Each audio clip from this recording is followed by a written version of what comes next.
मित्रांनो, ठरलं तर मगच्या आजच्या भागात आपण बघणार आहोत. दामिनी जजसाहेबांना म्हणते, जजसाहेब तसे बघायला गेलं तर ही केस खूप कॉम्प्लिकेटेड नाहीये, ओपन आणि शट केस आहे. सगळे पुरावे आणि साक्षीदार लक्षात घेता एकच गोष्ट लक्षात येते की माझी क्लायंट साक्षी शिकरे याचा या केसशी काही संबंध नाहीये. उलट मधुभाऊने त्यांचा गुन्हा लपवण्यासाठी साक्षी शिकरेचं नाव मध्ये ओढलं आहे. तेव्हा अर्जुन म्हणतो, आय ऑब्जेक्ट माय लॉर्ड.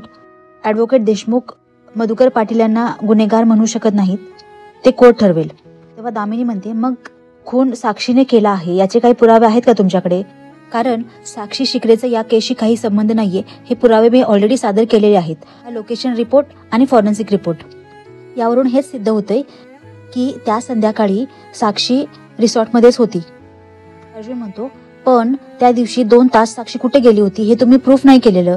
तेव्हा दामिनी त्याला उलटून प्रश्न करते, मग तुम्ही हे तरी कुठे प्रूफ केलंय की ते 2 तास साक्षी आश्रमात होती? कारण आश्रमात तिच्या बोटाचे कुठलेही ठसे सापडलेले नाहीयेत.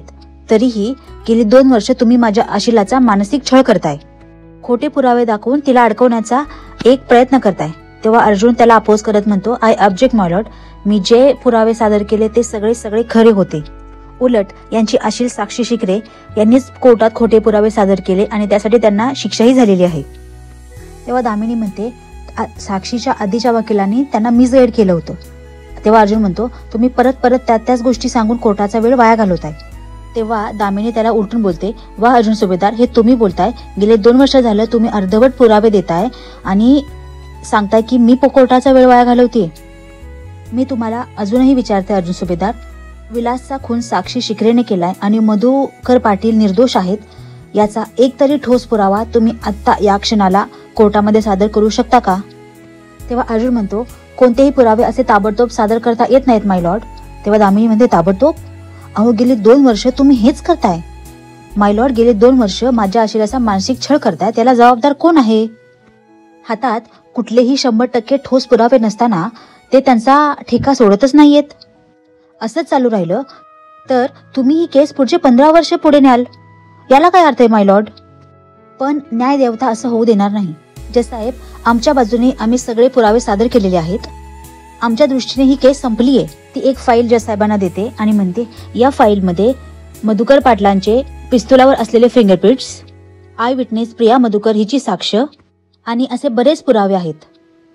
आणि आम्ही हे निर्विवाद सिद्ध केलेलं आहे की साक्षी शिकरे हिचा या केसशी काहीही संबंध नाही आणि विलासचा खून मधुकर पाटील यांनीच केलेला आहे. तेव्हा अर्जुन मध्ये बोलतो, तुम्ही असं काहीही सिद्ध केलेलं नाहीये. तेव्हा दामिनी म्हणते, अजून किती वर्ष तुम्ही हेच बोलणार आहात अर्जुन सुभेदार? 2 वर्ष, गेली 2 वर्ष झाली विलास खून खटला चालू आहे.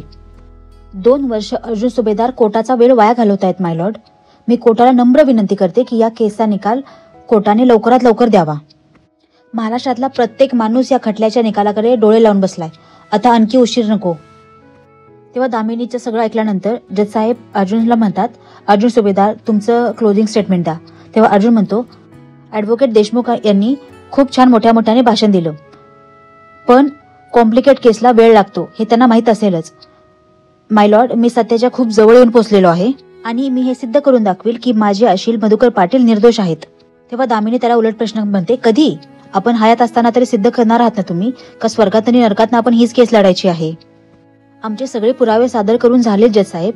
आता फक्त अर्जुन सुभेदार म्हणतात म्हणून कोर्टात यायचं असं दरवेळेला होणार नाही जजसाहेब.